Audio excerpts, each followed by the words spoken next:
സിനിമയിൽ നന്മയും തിന്മയുമുണ്ട്. സഹജീവി സ്നേഹമുള്ള മനുഷ്യരുണ്ട്. വലത് കൈ അറിയുന്നത് ഇടത് കൈ പോലും അറിയാതെ സഹായഹസ്തം നീട്ടുന്നവരുണ്ട്. അത്തരമൊരനുഭവമാണ് സ്വന്തം യൂട്യൂബ് ചാനലിലൂടെ നടനും സംവിധായകനുമായ ആലപ്പി അഷ്റഫ് പങ്കുവയ്ക്കുന്നത്. മമ്മൂട്ടി നായകനായി വരുന്നൊരു അനുഭവമാണ് അദ്ദേഹം പങ്കുവച്ചത്. ആലപ്പി അഷ്റഫിൻ്റെ വാക്കുകൾ. സംവിധായകൻ ഉണ്ണി ആറന്മുള എനിക്കെപ്പോഴും പ്രിയപ്പെട്ട സുഹൃത്തായിരുന്നു. ഉണ്ണിയെ ആദ്യം ഞാൻ കാണുമ്പോൾ മിലിറ്ററി ഓഡിറ്റിംഗ് വിഭാഗത്തിലെ ഒരു ഉയർന്ന ഉദ്യോഗസ്ഥനാണ്. ഓഫീസ് മുറിയുടെ വാതിൽക്കൽ സെക്യൂരിറ്റിയുള്ള ഒരു ഉദ്യോഗസ്ഥൻ. ഉയർന്ന ശമ്പളം, നാട്ടിൽ ധാരാളം ഭൂസ്വത്ത്, വീട്, സന്തോഷപ്രദമായ ജീവിതം. ഉണ്ണിയുടെ ജീവിതം കൊതിയോടെ നോക്കിക്കണ്ടിട്ടുള്ള ഒരാളാണ് ഞാൻ. മദിരാശിയിലെ സിനിമാക്കാരുടെ പ്രധാന താവളമായിരുന്നു RK ലോഡ്ജ് എന്ന മാസവാടക സങ്കേതം. ഉണ്ണിയും ഞാനുമൊക്കെ അവിടുത്തെ അന്തേവാസികളുമായിരുന്നു. RK ലോഡ്ജിലെ ജീവിതം ഉണ്ണിയുടെ ജീവിതത്തെ ആകെ മാറ്റിമറിച്ചു. സിനിമാക്കാരുമായി കൂട്ടുകൂടൽ ഹരമാക്കിയ ഉണ്ണിക്ക് അങ്ങനെ സിനിമ തലയ്ക്ക് പിടിച്ചു. പലരുടെയും ഒപ്പം ചേർന്ന് ഒടുവിൽ ഉണ്ണിയും സിനിമാക്കാരനായി. അങ്ങനെ സ്വന്തമായ ഒരു സിനിമ ഉണ്ണി നിർമ്മിച്ചു. അതിൽ അഭിനയം ഒഴികെയുള്ള ബാക്കി മിക്കവാറും എല്ലാ ജോലികളും ഉണ്ണി ഏറ്റെടുക്കുന്നു. കഥ, തിരക്കഥ, സംഭാഷണം, സംവിധാനം, ഗാനങ്ങൾ തുടങ്ങിയ എല്ലാ വിഭാഗവും ഉണ്ണി തന്നെയാണ് കൈകാര്യം ചെയ്യുന്നത്. എതിർപ്പുകൾ എന്നായിരുന്നു ആ ചിത്രത്തിൻ്റെ പേര്. രതീഷ് നായകനായും മമ്മൂട്ടി ഉപനായകനുമായി തുടങ്ങിയ ആ സിനിമ ഇടയ്ക്ക് വെച്ച് കുറച്ചുനാൾ നിന്നുപോയി. അപ്പോഴേക്കും മമ്മൂട്ടിയുടെ മാർക്കറ്റ് വാല്യൂ ഉയർന്നു. മമ്മൂട്ടി നായകനായും രതീഷ് ഉപനായകനായി മാറുകയും ചെയ്തു. ഉണ്ണിയുടെ ഈ ചിത്രത്തിലാണ് ഉർവശി മലയാളത്തിൽ ആദ്യമായി അഭിനയിക്കുന്നത്.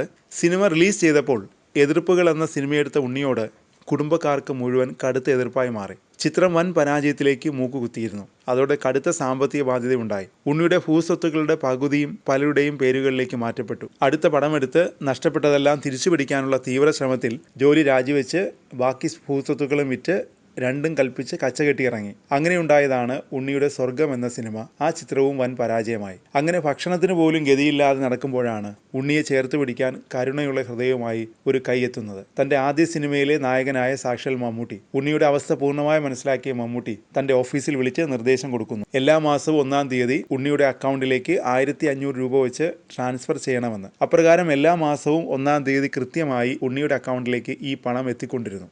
ഉണ്ണിക്ക് ആകെയുള്ള ജോലി പണമെടുക്കുക എന്നുള്ളത് മാത്രമായിരുന്നു.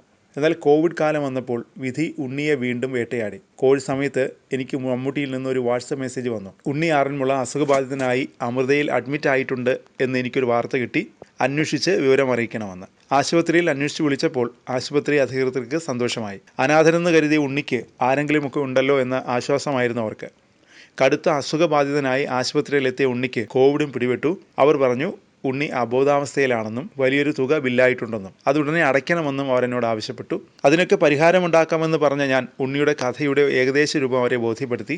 കോവിഡ് ആയതുകൊണ്ട് അവർ ആരും അടുത്തു പോകാറില്ല. 2 ദിവസം കഴിഞ്ഞ് എന്തെങ്കിലും പറയാനും കഴിയുമെന്ന് ഡോക്ടർ അറിയിച്ച ഒരു എന്നോട് പറഞ്ഞു.